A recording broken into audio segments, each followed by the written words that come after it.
Senate Democrats are playing with fire here, and it's hard to conclude that they're doing it for any other reason than politics. So I would urge our friends on the other side of the aisle this morning to rethink their position and join Republicans in preventing default. That was Senator Mitch McConnell just speaking on the Senate floor, and Senate Majority Leader Harry Reid also just speaking, saying that he's willing to listen to Republicans' ideas and is urging them to compromise. Let's find out what Texas Congressman Ron Paul has to say about all of this. He is a 2012 Republican presidential candidate. Good morning, Congressman. Good morning. I want to start with the Boehner bill. The Boehner bill will cut $917 billion from the deficit over the next decade. Will you vote for it today?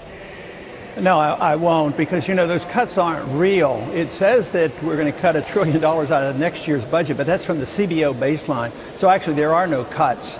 So I couldn't vote for that, and I'm not going to vote to raise the debt limit. I think that, you know, to pretend that the balanced budget amendment is going to solve our problems, and I don't like that super Congress. So I'm an easy no on this. But, but Congressman, let me just ask you, you would rather default than raise the debt ceiling?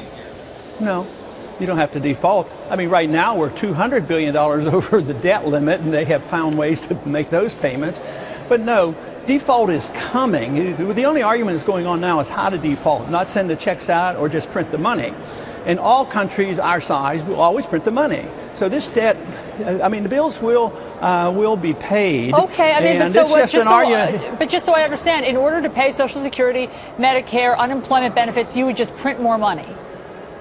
No, I'm arguing that that's what they're going to end up doing if they don't just stop the spending. Why don't we, you know, right now what Boehner's proposing is going to be $1 trillion next year than it was last year. So why don't we just freeze everything? I mean, everybody get what they got last year. Why shouldn't they be happy? We're in a crisis. But they're not going to do that. They're going to raise the debt limit, and then they're going to print the money, and then they'll default by inflation. And that's much more dangerous than facing up to the facts of what's happening today. So, and the market will determine. Right now, the market's not all that skittish. Interest rates are low. People are still buying dollars. But the prediction of the dollar really going down and defaulting is the fact that gold price has been so high, and it's been devalued 50% in these last 3 years. That's the telltale sign of what will happen to this economy.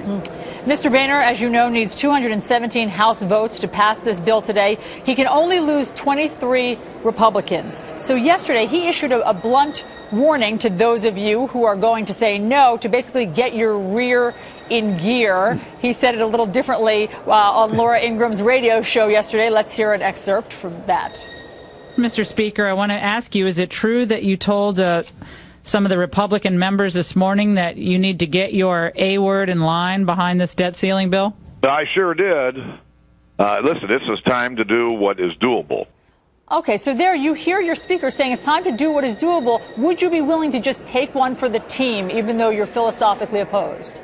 Well, I mean, why should I make conditions worse if I'm convinced the conditions will be much worse if you don't face up to the bankruptcy?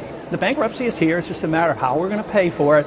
And I think just adding more debt and permitting the Congress to continue to spend is much worse than defaulting by printing money. Therefore, I would say the best option right now that the American people could understand and say, nobody gets cut anything. Let's just give everybody what they got last year. And actually, that cuts $1 trillion out of proposed budget increases. And that, to me, seems to be pretty logical. And you've solved your problem. And the president has every right to pay the bills as they come in. He doesn't have to default on anything. He might have to delay some. He's not going to delay payments on the bond market. He's not going to delay the military. He's not going to delay Social Security. And if we could send a strong signal that we're going to get our house in order, believe me, the confidence would come back again and we wouldn't have this battle. This is all posture. And, you know, Boehner has a tough job. I don't know how he's going to pull it off. But what is he up against? He's up against the Democrats in the Senate, and the president's demagoguing it, you know, and not even giving him a chance. So I think both sides are failing to understand that the country is bankrupt. There will be a default. The only debate that is going on is how you default. And I vote for, stopping the spending so that we don't have to print all the money. All right. Well, Congressman Ron Paul, you are on the record as saying you will not vote for the Boehner bill today. We appreciate you coming in and sharing that with us. Thank you.